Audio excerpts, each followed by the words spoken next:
Hello viewers, today I will discuss the concept of metamorphic facies. The concept of metamorphic facies was first conceived by the Oscola in 14 and 15 as per his classification.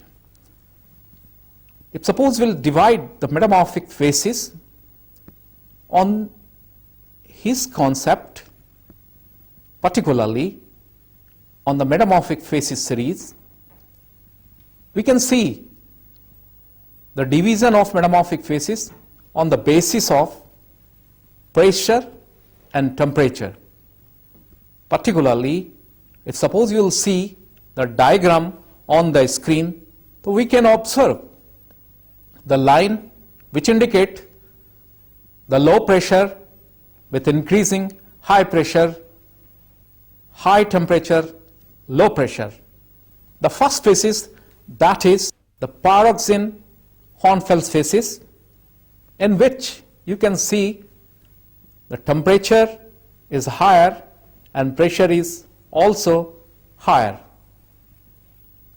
Particularly, now look at on the screen for this diagram, and we can see the different facies are present. Normally, cyanidinite facies, pyroxene-Hornfels facies, gaulite facies, eclogite facies. Suppose we will move towards low temperature side, amphibolite facies, epidote amphibolite facies, green cyst facies.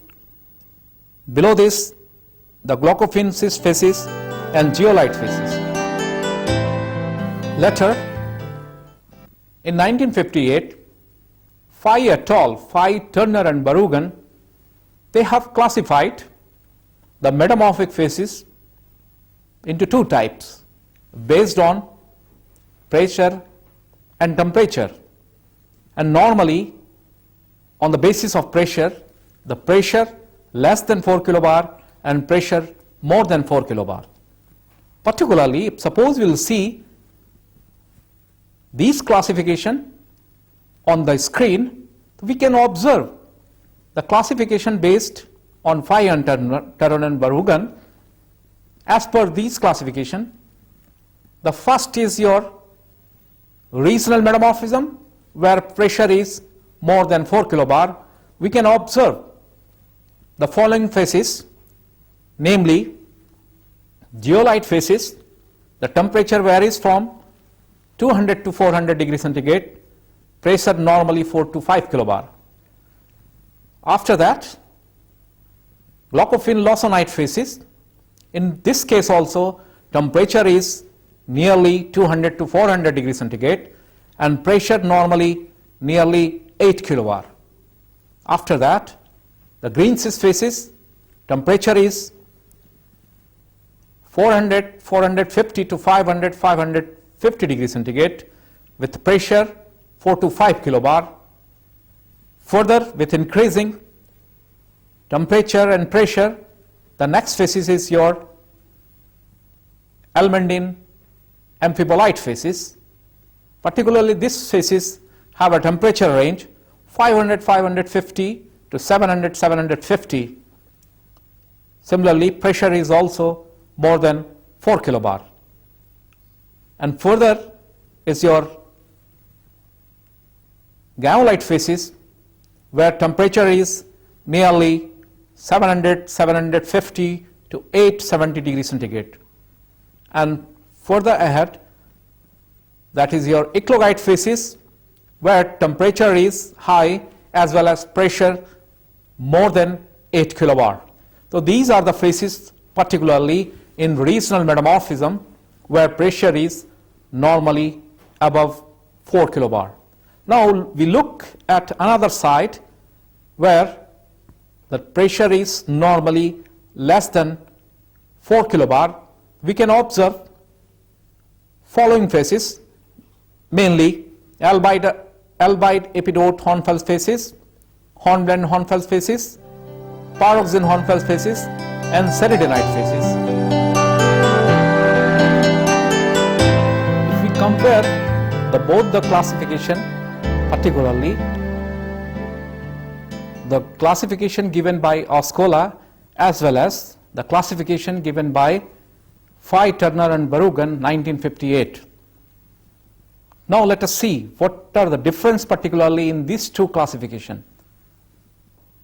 The classification given by Fye, Turner and Berrugan 1958, they have divided the facies into two types, mainly the low pressure facies and high pressure facies, based on the mineral assemblages as well as pressure, particularly the thermal metamorphism, where pressure is normally less than 4 kilobar, and regional metamorphism, where pressure normally above 4 kilobar.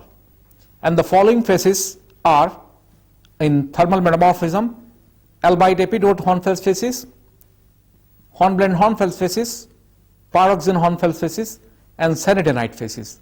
While in case of regional metamorphism, the following phases are the zeolite phases, glaucophene cyst phases, green cyst phases, elmendine amphibolite phases, gaulite phases, and eclogite phases. Now see other differences also, particularly the Fye, Turner and Berrugan, they have recognized two phases, that is Albite Epidote Hornfels phases and Hornblende Hornfels phases, as compared to these two phases.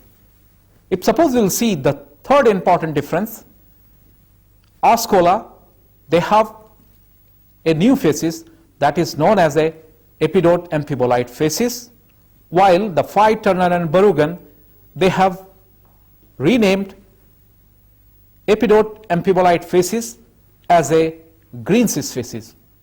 So these are the important difference, particularly in Oscola phases classification as well as Fye, Turner and Berrugan classification.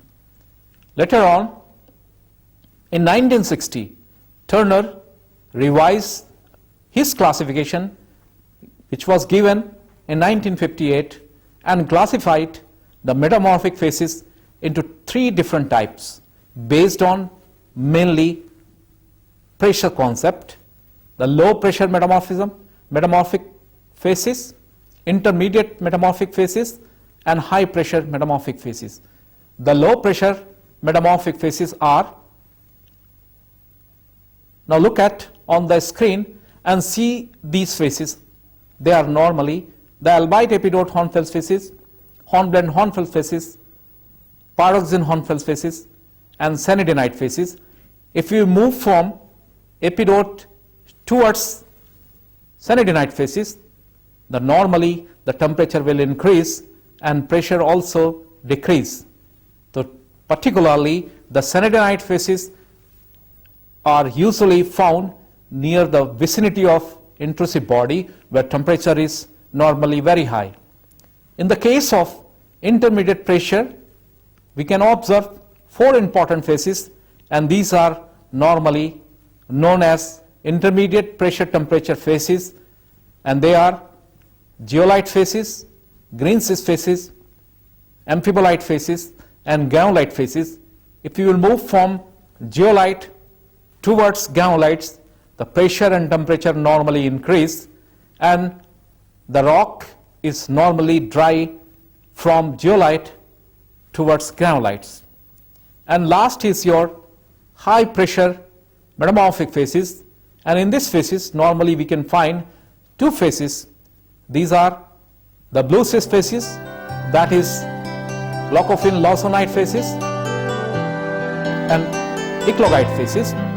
And particularly in these phases, pressure are normally very high, even more than 8 kilobar. So this classification was given by Turner and Berrugan.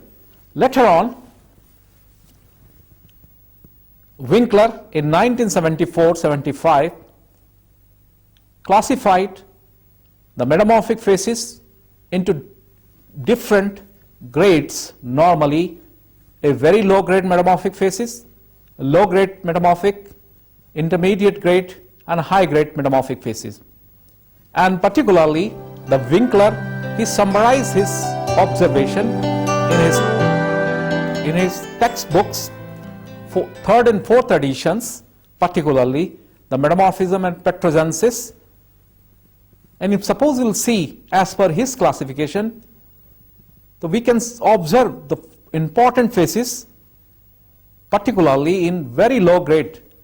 Now look at on the screen and observe what are the phases particularly in very low grades. Lomentite very low grade, lawsonite very low grade, glaucophene lawsonite very low grade, and jadeite quartz very low grade. If suppose we will move from lomentite to jadeite quartz very low grade phases, the pressure is normally increased. Now look at particularly for the low grade metamorphic phases, and these are almandine low grade, glaucophene clinogeosite low grade. If suppose we will see the intermediate grade, that is your corderite intermediate, corderite almandine intermediate grade, and almandine intermediate grade. And further the high grade, that is your corderite high grade, corderite almandine high grade, and almandine high grade.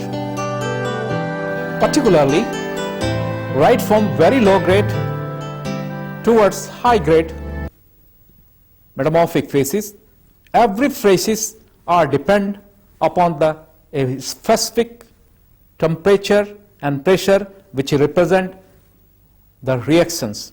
Say for examples,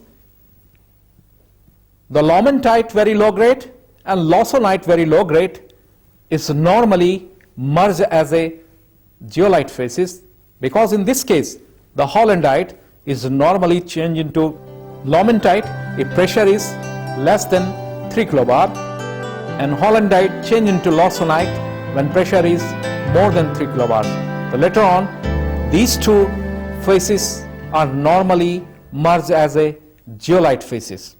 Particularly if you will see the glaucophene schist phases and jadeite quartz phases, so these two phases is also merged as a glaucophene lawsonite phases, particularly where pressure is nearly 8 kilobar and temperature varies from 200 to 400 degrees centigrade. So particularly in very low grade metamorphic phases, they belong to zeolite and normally glaucophene lawsonite phases. If suppose we will move from very low grade towards high grade phases, so higher grade phases is normally represent your green schist phases, and similarly intermediate phases represent amphibolite phases, and high grade phases indicate your upper amphibolite to granulite phases. These are the classification particularly based on pressure, temperature, as well as Barrovian type of phases which was observed by the Barrow, and side by side the similar observation given by Goldsmith in different area, particularly from Norway sites.